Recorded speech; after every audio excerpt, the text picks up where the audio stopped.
Здравствуйте, дорогие зрители! Я вас приветствую на своем канале. И важные изменения при продлении регистрации по патенту. Каждый иностранный гражданин, имеющий патент на работу, обязан продлевать свою регистрацию после внесения оплаты за патент. 115 ФС, статья 5. Вы должны знать о том, что ваша регистрация всегда должна быть действующей. Если у иностранного гражданина отсутствует действующая регистрация по месту фактического пребывания, это грозит аннулированием и имеющихся документов, штрафом, а также выдворением и постановкой запрета на выезд в Россию. А теперь давайте разберем, что поменялось.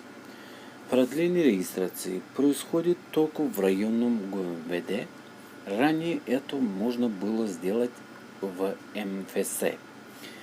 При продлении регистрации иностранный гражданин обязан предоставить договор и копию уведомления о принятии на работу.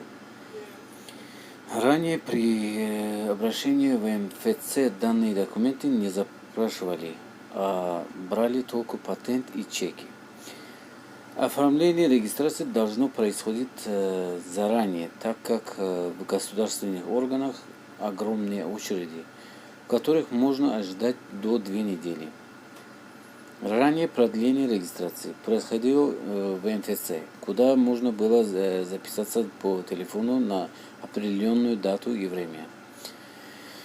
Предоставить необходимо оригиналы с копиями следующих документов: паспорт иностранного гражданина, действующий миграционный учет, патент,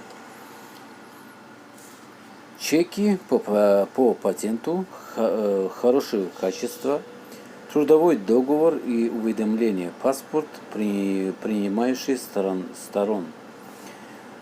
Документы, на основании которых жилое помещение принадлежит собственнику.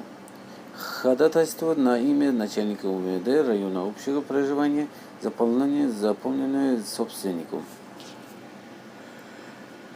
Заполнение бланки уведомления о прибытии иностранного гражданина. Нужна помощь в продлении регистрации по патенту.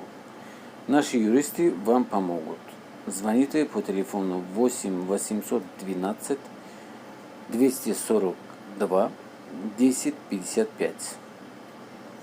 И вам помогут, скажут, что надо делать, какие документы надо собирать.